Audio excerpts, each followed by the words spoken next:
Hi everyone, it's Pippa here, and today we're going to be covering some weathering for you.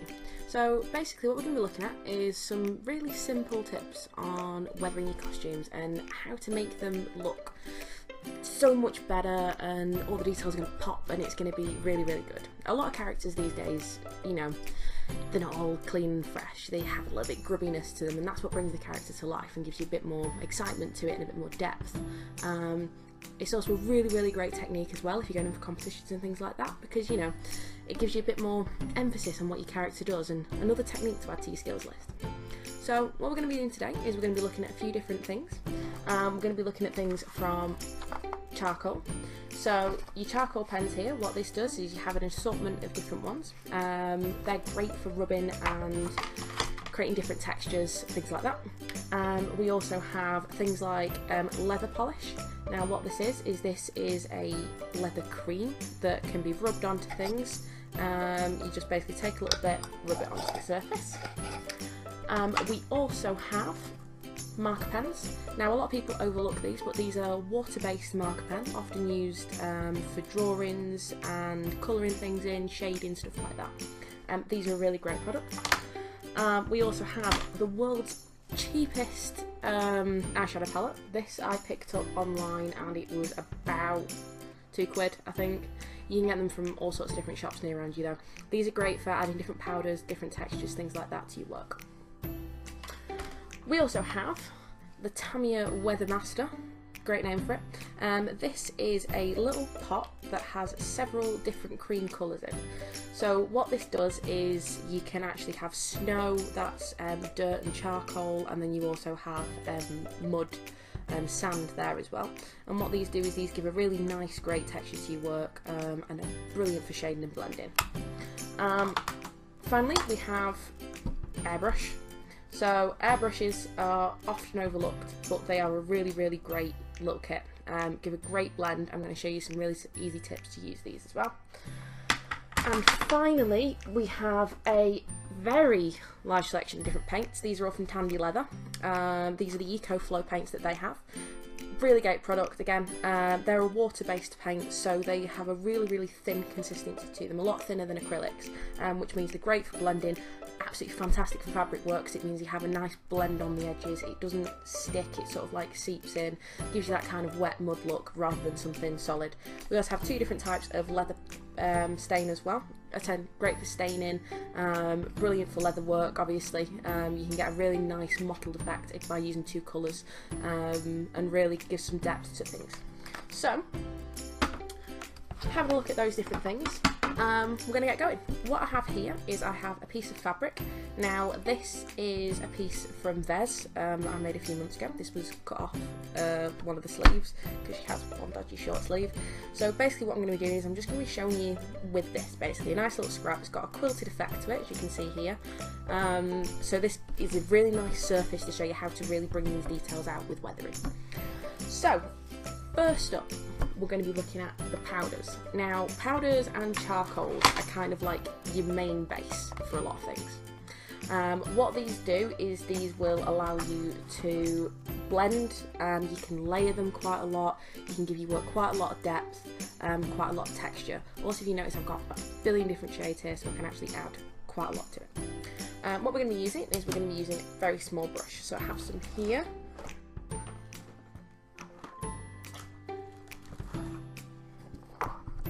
So I have some standard makeup brushes here. Now these are my really cheap ones.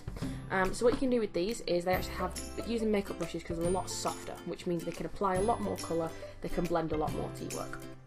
So all we're going to do is we're just going to take a little bit, like you would do if you were shading your eyebrows basically, or your makeup, or however you want to do it.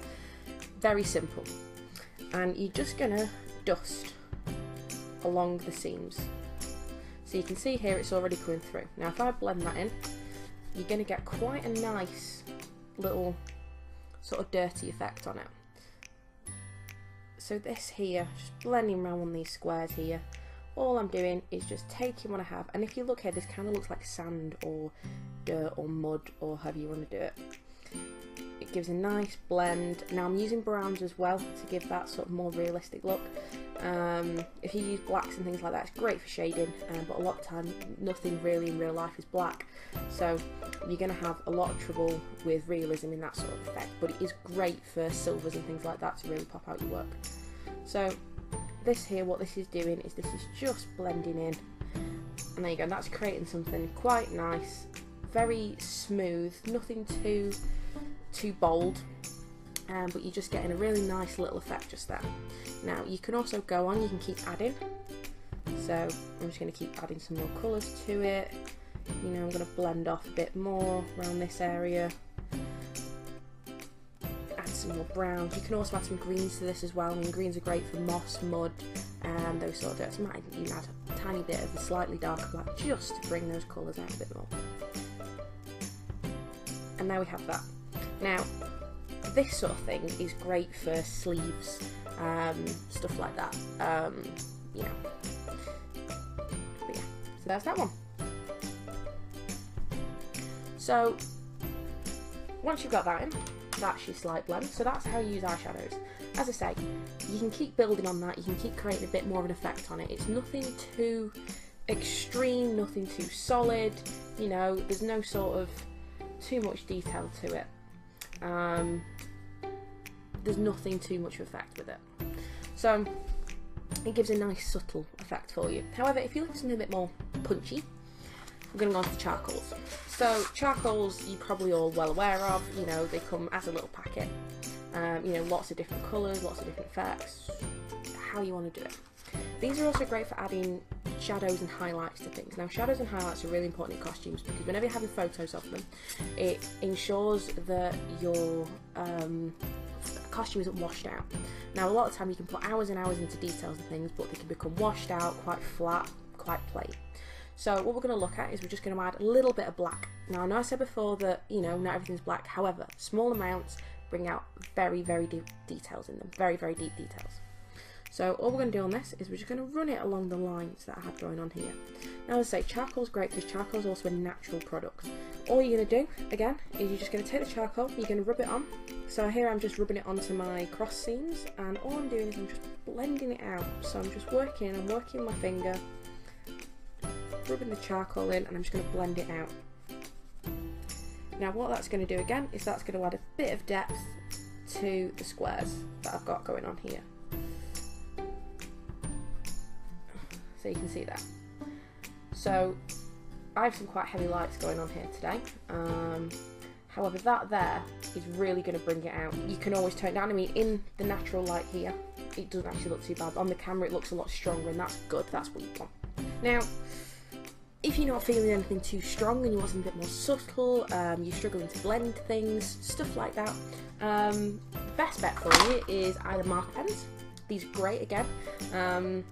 Or an airbrush. So first of all we're going to cover the marker pen. The marker pens, again, really great thing. Say these are water-based pens. So these are often known as Copic markers. These mean that when you add them to the fabric they spread out like it was water. So we're going to use the chunkier end of the actual pen here. Now what we're just going to do is we're just going to run it along. So again, just on the creases. This is going to give us a nice blend. Now the good thing about Copic markers is because of the way they are, they will add tone to your original colour. So I'm just using a grey here, and what that's going to do is that's going to really darken the blues, and it's going to give me more of a dark blue effect than a black or, you know, a brown, and actually adding that colour in. So if I start blending a bit more, you can see. Now when that dries, that's going to fade off quite a lot. So you can see there, you just add a bit of colour into it, you know, you can blend out, you can fade. Using slightly lighter strokes gives you a bit more of a fade to it. What we're going to do is we're also going to use the airbrush. Now airbrushes are relatively cheap to actually pick up.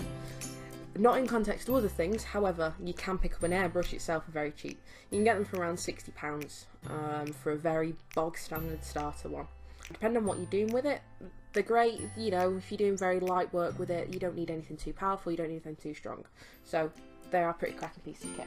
So that's already got the thing going, that's already got all the air compression in it. Now what we're going to do with this, I'm just going to spin this round so we've got a bit more of a clearer space here so you can see to work on. Now what we're going to do is we're just going to push the nozzle down. You can hear there the air's coming out a little bit.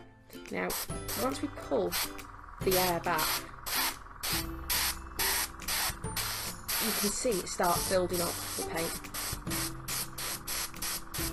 You can see there already, the paint's already starting to build up. You don't want anything too much, but this is great for detail work.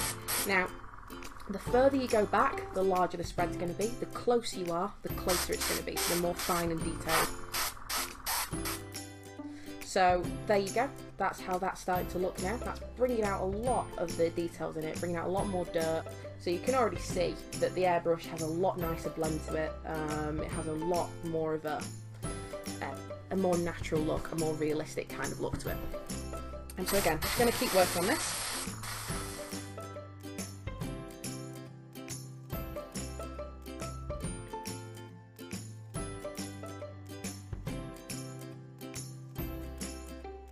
And then what you can do is you can start working over with before, say like for example the black charcoals. Now this will give you once again a bit more emphasis.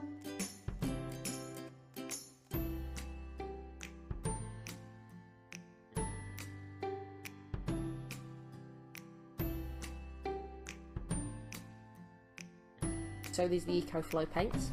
Now if you can ever get the lid off, there we go. These come in all sorts of different colours. So even though these are leather dyes, these still work fine fabrics. Now what I'm using here is I'm using a very old, jagged, cruddy brush. Basically, this is an awful brush to use. However, it's going to do what we want it to do, and it's going to do the trick quite nicely. You want it to be rough and horrible and grim. So what I'm going to do here is I'm just going to lay it over the previous airbrushing, and I'm just going to work it in. So again, you want to jab, be mean with it, you know, don't be gentle, don't be nice, don't be kind. You want to really get it in. Now, as I say, working with wet things is a little bit different. With an airbrush it dries quite fast and you can get quite an even flow, because obviously it's more like a spray paint. However, with wetter paints you're going to get that stained effect, which is great if you're going to be running through mud and things. So lower ends of pants, trousers, shoes, bottoms of long coats, things like that are going to be fantastic for this technique, because you're going to get that weird water stained effect, which is kind of what you want a lot of the time. So what I'm going to do as well, I'm just going to splash it on. I'm going to show you what that does. I'm going to work it in a little bit, because you want it really to look like it's weathered and it's grim and it's gross. You can see here, that's what that's starting to look like just here. If I take that, you see there how it's it's sinking a little bit, it's becoming eek. That's what we want. We want it to have that sunken look, we want it to have that kind of soggy, gross kind of look. Now you can use multiple different colours on this as well. Remember, the more colours you have on it, more different tones, the more natural it's going to look, because fresh mud is a different colour to dried mud, sand is a different colour to clay, soil, you know, there's different types of what you need and things. So you want to really change up your colours a lot of time, pick reds, pick greens, pick things with a little bit yellow, and they'll all pop and they'll all contrast really, really nicely. Next up we have another one of paint. So this is a slightly thicker one. This isn't a leather dye, this is a normal paint. So I say this is going to be one of the acrylics. Now I've got the black here, and the black is quite a strong colour, so I'm only going to take a little bit of it here, and you can just, again, keep working this on. Now if you dry brush this on, you're going to get quite a nice sort of grim effect on it, but you're also going to really bring the texture of the fabric through. It's really like fabricy texture that you want. You want to bring that out, you want to make it noticeable, you want to make it look like you've ran through tons of dirt and grime and all sorts of things.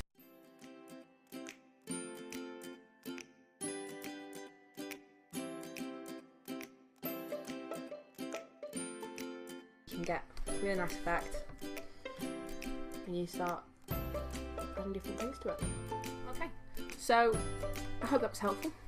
We've covered all the basics of weathering here today, so this is really simple stuff, but it'll start and make your costumes really come out and really really pop and really give some sort of detail and emphasis to what you're doing. It'll really bring out what you've done and, you know, make your work look so much better. So there we go, that's the final piece just there. Now all this is just basic squares which have been brought out. You can do this as light or as heavy as you want. As I say, I've done this quite heavy today just for the purpose of the camera, just so you can be able to see it a bit more, really see what I'm doing, and also so you can be able to see the techniques, how well they blend, how well they stay as like a watery sort of look. You see all different things with it. Again, hope this has helped. If it has, you know, click a like down there, click subscribe, and there will be more tutorials out soon. If there's anything you want to see as well, just pop a link in the comments below, and I am more than happy to, you know, create some new content for you. So have a lovely day, guys, and good luck, and send me those pictures of those finished costumes.